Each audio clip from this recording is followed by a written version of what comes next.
ரேவதின்னு ஒருத்தவங்க இங்க அபாசனுக்காக வந்தாங்களா? ஆமா சார். ஸ்ட்ரைட்டா போய் லெஃப்ட்ல போங்க சார். சரிங்க.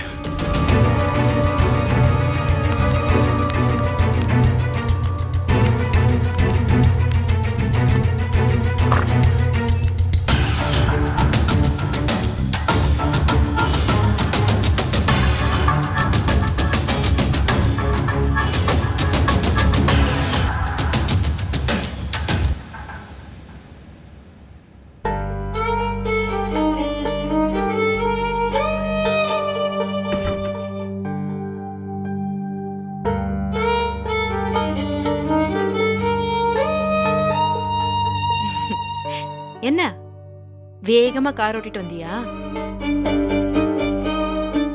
வழியில ஒண்ணும் ஆகல, முழுசா வந்து நிக்கிற.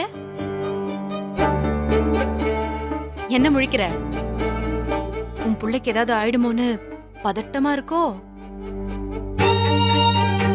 ஆகும், கண்டிப்பா ஆகும். ஆனா இன்னைக்கு இல்ல. வேணாம். என்ன உன் ரத்தம் உடனே உனக்கு அப்படியே துடிக்குதா? எங்க அப்பாவை குத்துறப்போ அந்த புத்தி எங்க போச்சு? இப்ப உன்னை பத்தி யோசிச்சாலும் ரத்த வரி பிடிச்ச உன்னோட முகம்தான் எனக்கு ஞாபகத்துக்கு வருது. அந்த முகத்தை என்னோட வாழ்க்கை பூரா என்னால மறக்கவோ மன்னிக்கவோ முடியாது. ரேவதி, நான் பண்ண தப்புக்கு எனக்கு என்ன வேணாலும் தண்டனை கொடு.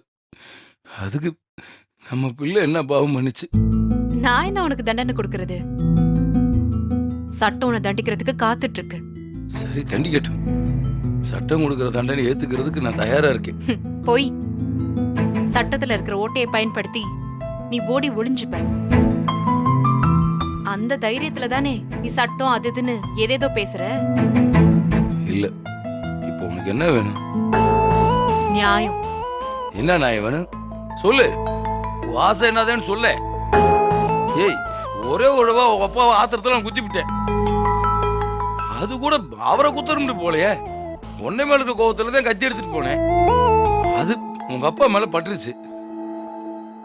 அதுக்காக ஒவ்வொரு நிமிஷமும் நான் வருத்தப்பட்டுட்டே இருக்கேன். இது என்ன நம்ப சொல்றியா? எனக்கு தெரியும் நீ நம்ப மாட்டேன். அதனாலதான் இதை நான் உன்கிட்ட சொல்லவே இல்லை. ஏதோ ஆத்திரத்துல புத்தி விட்டு போச்சு. இப்படி ஒரு விஷயம் நடந்தா உன்னோட அன்பை நான் இழந்துற விஷயம் கூட எனக்கு தெரியாம போயிருமே என்ன? ரேவதி, நம்பு ரேவதி. உனக்கு அரசியலை அறிமுகம் செஞ்சு வச்சதே நான் தான். என்கிட்டே வாயில பந்தல் போடுறியா? ரேவதி, நான் சொல்ற எதுவுமே நம்பலண்டா நான் என்னதான் பண்ண முடியும்? நீ சொல்ற எதையுமே நான் நம்ப மாட்டேன். என் கண்ணு முன்னாடி நடந்த விஷயங்கள் மட்டும்தான் நிஜம். அத மட்டும்தான் நான் நம்புறேன். சரி, அதுக்கு என்ன தண்டனை அதை கொடு. அதுக்கான தண்டனையை தான் நான் உனக்கு கொடுத்துட்டு இருக்கேன். வாழ்க்கை பூரா கொஞ்சம் கொஞ்சமா நீ அனுபவிக்கிற மாதிரி தண்டனை அது. நீ அனுபவிப்ப. உன் புள்ள அப்படியே காத்துல கரைஞ்சு போறப்போ உனக்கு வலிக்கும் பாரு. அதுதான் உனக்கு நான் தர தண்டனை. என் பிள்ளை என் பிள்ளைன்றியே, அது உன் பிள்ளை இல்லையா?